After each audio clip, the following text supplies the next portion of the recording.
तो आज का जो पहला क्वेश्चन है, a teacher showed a movie with the caption to learners in class 8।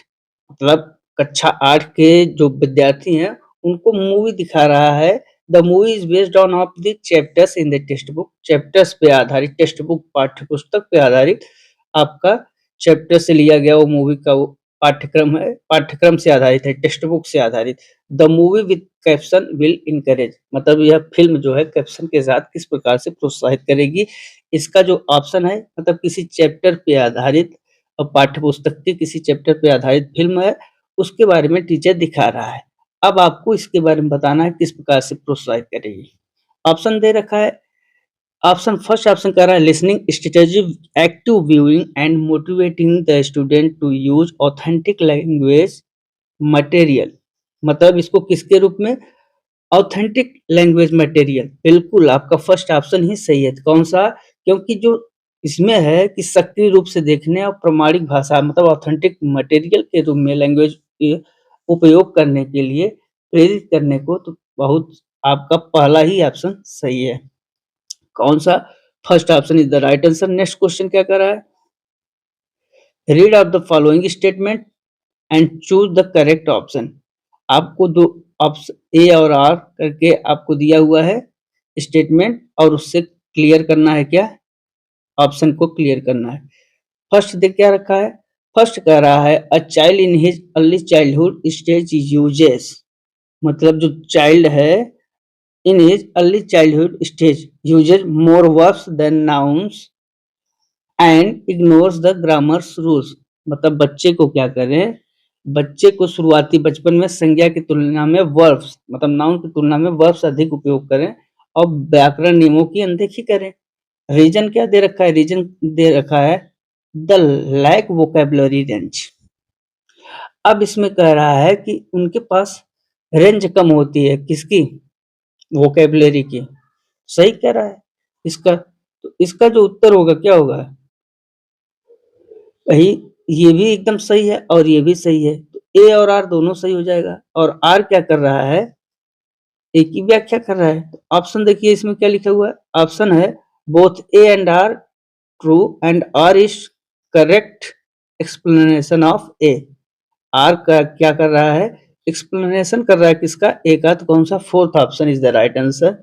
Next question क्या करा? A child shares her language classroom experiences with her mother and says that sometimes we cover our eyes and the teacher asks us to pick an object out of a bag, then we have to try to describe it. It a really good way to learn. This comment shows the child's preference of learning identifier preference. मतलब child है वो हर एक चीज किससे? अपने माँ से साझा कर रही है, क्योंकि टीचर उसे कहता है कि आप बैग से कोई रियल ऑब्जेक्ट निकालिए, ऑब्जेक्ट को निकालिए और उसको डिस्क्राइब करिए। रियली गुड, मतलब ये आपका जो है really good way to learn, यह सीखने का बहुत अच्छा तरीका है। इसको आप क्या करेंगे? यह बच्ची को किस पसंद को दर्शाता है? मतलब वो क्या कर रही है? बार-बार छूने का वर्णन कर रही है कि उसको टच करिए और टच करने के बाद उसको आप क्या करिए? उसको डिस्क्राइब कर ले, मतलब खुद लर्निंग बाय डूइंग का एग्जांपल है। इसमें दे रखा फर्स्ट ऑप्शन क्या कह रहा है? I remember language well when I move. बिल्कुल आपका फर्स्ट ऑप्शन ही सही है। फर्स्ट ऑप्शन इसमें क्या है? सही है कि भाषा को क्या है? बेहतर ढंग से याद रहती है अगर वो मूव करती है, गतिविधि करती है। इसलिए कौन सा? First option is the right answer. जब आप कोई चीज करेंगे तो वो सीख जाएंगे उसके बारे में, तो यही आपका उत्तर है। नेक्स्ट क्वेश्चन क्या कर रहा है? Read the example of what learner does and choose the strategy that match the example। अब इसका मतलब इसमें कह रहा है कि आपको पूरा प्रश्न कर लें। इसमें शिक्षार्थी को रीड द एग्जाम्पल, लर्नर्स क्या करें? एग्जाम्पल को पढ़े। अब इसमें दे रखा है क्या कह रहा? If I don't know what something means I look it up. मतलब कि अगर मुझे किसी चीज का पता नहीं है तो उसको क्या करना होगा? उसको कहीं न कहीं से देखना होगा ना, तो उसे ढूँढना चाहिए। अब इसमें ऑप्शन दे रखा है कंसल्टिंग रेफरेंस मटेरियल। बिल्कुल, जैसे आपको कोई चीज़ पता नहीं है और उसको आप ढूँढने का प्रयास कर रहे हैं, जैसे डिक्शनरी, अगर यहाँ कुछ नहीं पता है तो उसको डिक्शनरी में ढूँढेगा कि नहीं बच्चा? तो ये चीज़, या इंटरनेट का उपयोग करेगा, तो ये चीज़ किसमें आता है? Consulting reference material. कौन सा? First option is the right answer. Next question क्या कर रहा है? नेक्स्ट क्वेश्चन आपका है डायग्नोस्टिक टेस्ट से रिलेटेड, किस प्रकार से डायग्नोस्टिक टेस्ट को हम लोग यूज करते हैं। अब डायग्नोस्टिक टेस्ट क्या है, वो लर्नर्स का जो समस्या है उसको समझता है। अब इसमें दे रखा है फर्स्ट ऑप्शन क्या कर रहा है, the learner's ability summarise the main points in a text, मतलब जो लर्नर का समराइज कर रहा है किसका, मेन पॉइंट का, टेस्ट के मेन पॉइंट का, तो बिल्कुल गलत हो जाएगा। मतलब पाठ का जो मुख्य बिंदु है उसको सारांशित कर रहा है। अब इसमें second option learner's ability recognise their own language mistake, मतलब जो लर्नर्स की अपनी भाषा में गलतियों को पहचानने की क्षमता की बात कर रहा है, ये भी गलत हो जाएगा। एंड रैंक लर्नर्स, ये भी आपका रैंक लर्नर से होता ही नहीं। इसमें दे रखा है fourth option learner's strong and weak points in language, भाषा में जो क्या होंगे, जो छात्र वीक होंगे या स्ट्रांग होंगे उनकी मदद करता है, उनको पहचानता है। तो ये डायग्नोस्टिक टेस्ट है। डायग्नोस्टिक टेस्ट आपको कई प्रश्न करा चुके हैं। 4 option is the right answer. Next question,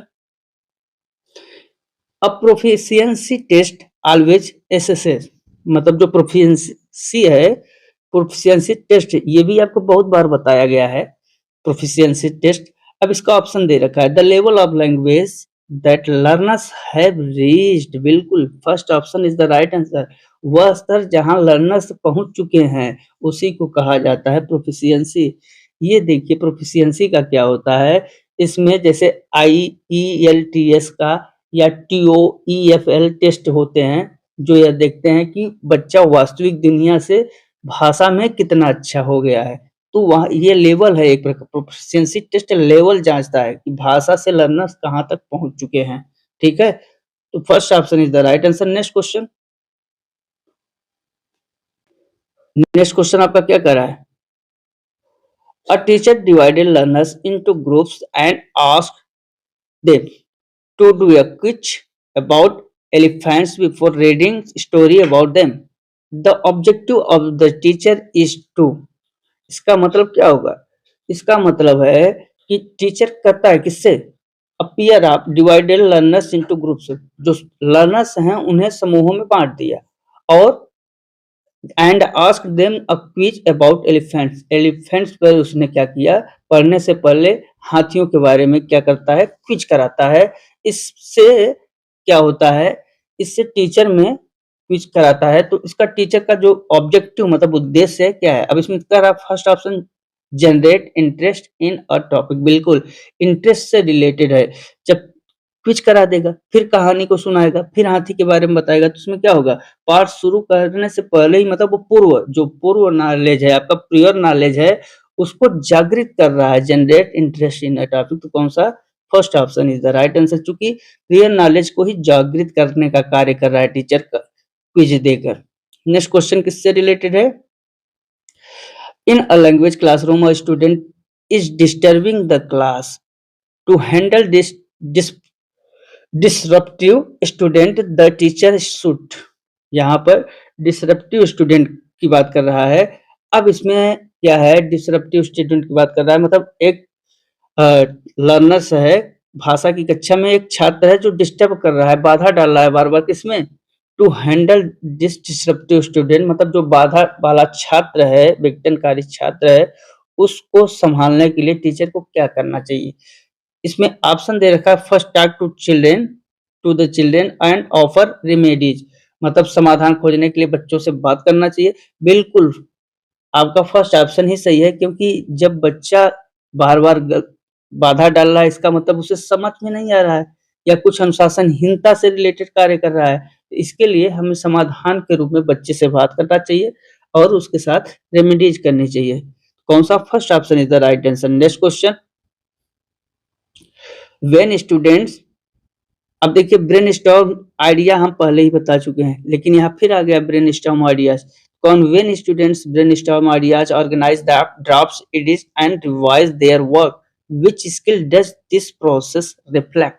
अब ये क्या कर रहा है कि स्टूडेंट क्या कर रहा है, छात्र ब्रेनस्टॉर्म आइडिया व्यवस्थित करते हैं। अब इसमें आपको क्या करना है कि drops edit and revise their work से रिलेटेड है। अब इस प्रकार के कौशल को आपको, स्किल को क्या दिक्कत, स्किल के बारे में बताना है कि इस प्रकार का स्किल आपको क्या प्रोसेस दिखाती है। अब इसमें फर्स्ट ऑप्शन दे रखा है रीडिंग स्किल, गलत है। सेकंड ऑप्शन क्या दे रखा है स्पीकिंग स्किल, ये भी गलत। Writing skill third option is the right answer. क्योंकि जो ब्रेन स्टॉर्म होता है, ब्रेन स्टॉर्म क्या होता है? ब्रेन स्टॉर्म विचारों को अच्छी तरह से मंथन करना, ये होता है। तो विचारों को अच्छी तरीके से जब इकट्ठा कर लेगा, मंथन कर लेगा, फिर ड्राफ्टिंग ढांचा और गलतियों को सुधारना, रिवाइज दिया ही हुआ रिवाइज देयर वर्क, फिर जो है ये सब शामिल हो जाता है प्रोज टू राइटिंग में। कौन सा? Third option is the right answer. Next question, read the following statement and choose the correct option. अब इसमें ऑप्शन दे रखा है ए आर से रिलेटेड सवाल है। Reading and writing skill help in critical thinking at the primary level. यानी जो रीडिंग एंड राइटिंग है, ये क्या है? लिखने के कौशल, क्रिटिकल थिंकिंग मतलब आलोचनात्मक सोच। कौन सा? प्राइमरी लेवल के लिए आलोचनात्मक सोच में मदद करते हैं। अब आर रीजन क्या बता रहा है? क्रिटिकल थिंकिंग इज अ सब स्किल।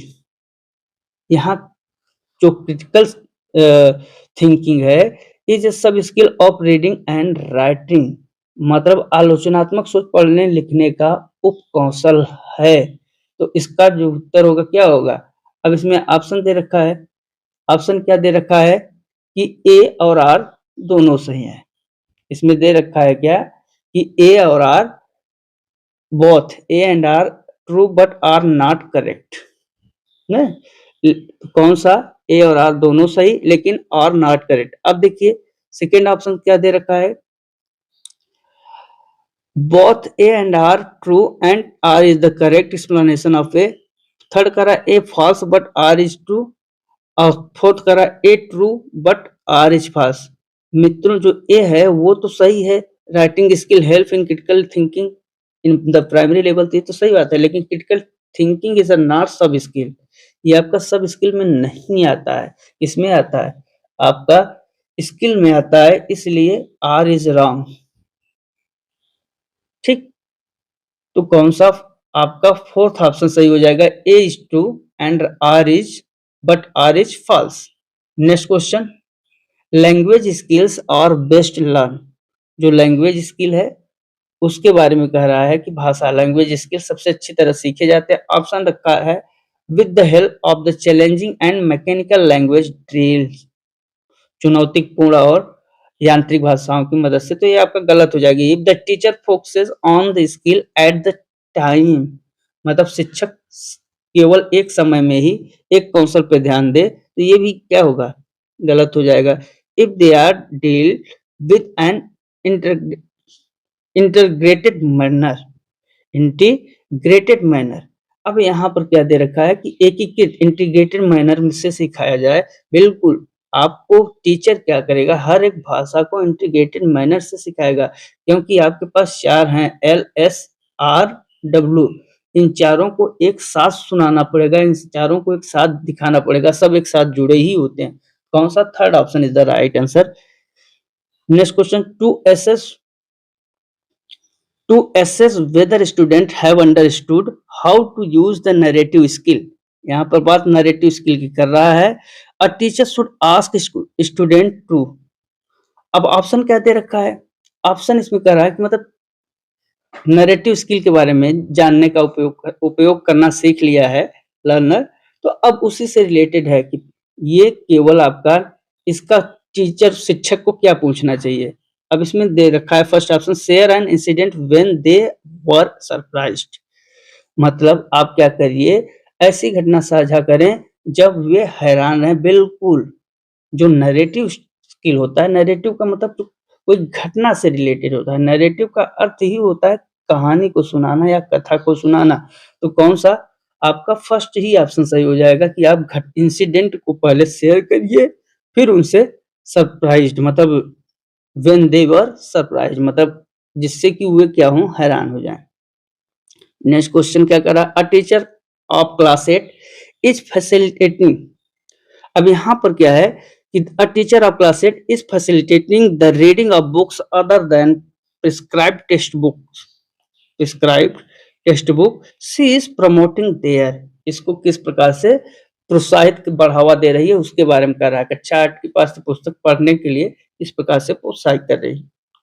इसमें दे रखा है फर्स्ट ऑप्शन आपका इंटेंसिव रीडिंग, मतलब गहन पठन नहीं, शेयर्ड रीडिंग भी नहीं, व्यापक पठन भी, व्यापक पठन आनंद, हाँ एक्सटेंसिव रीडिंग बिल्कुल आपका ये सही हो जाएगा। Third option is the right answer.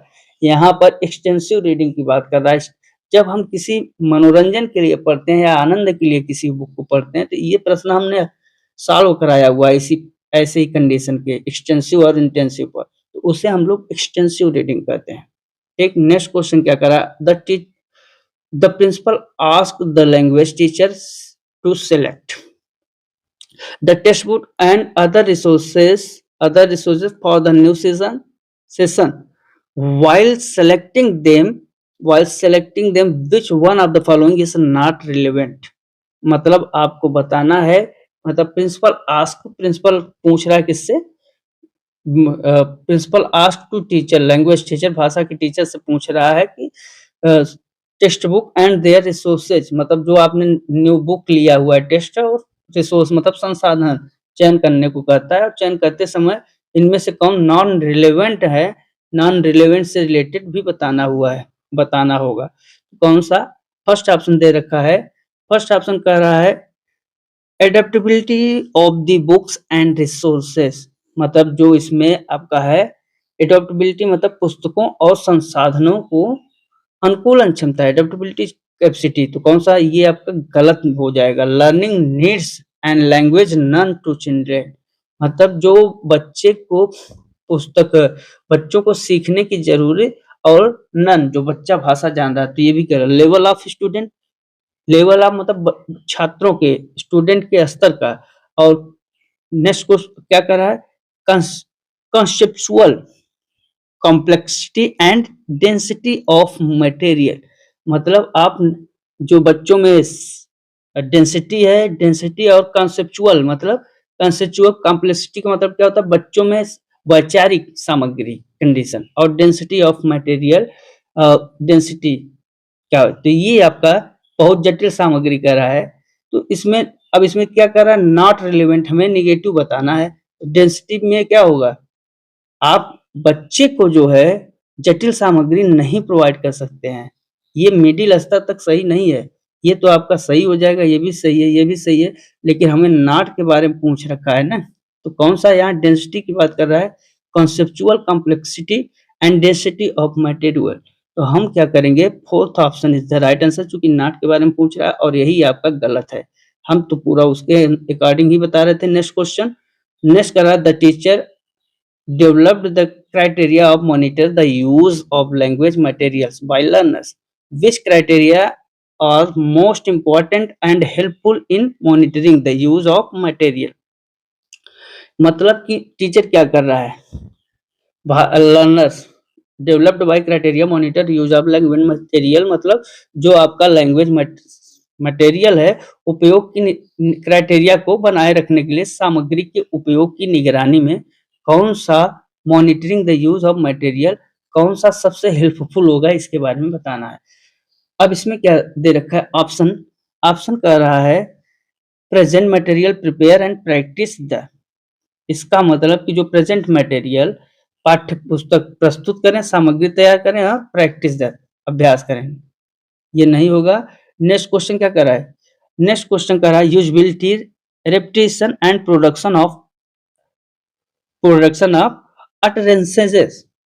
Utterances, आपका मतलब क्या करें, यूजिबिलिटी मतलब उपयोग पे, और उसके बाद उपयोगिता, दोहराव और वाक्यों का स्ट्रक्चर मतलब संरचना या उत्पादन।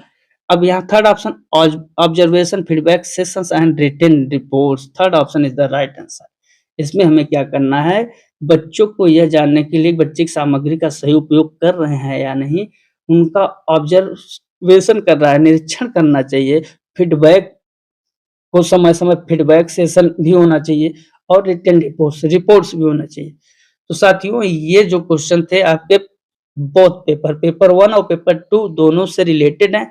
बहुत अच्छे से इनका विश्लेषण करिए और कमेंट को स्कोर में जरूर बताइए। मित्रों आज बस इतना ही, मिलते हैं अगले वीडियो में, तब तक के लिए नमस्कार, जय हिंद, जय भारत, वंदे मातरम।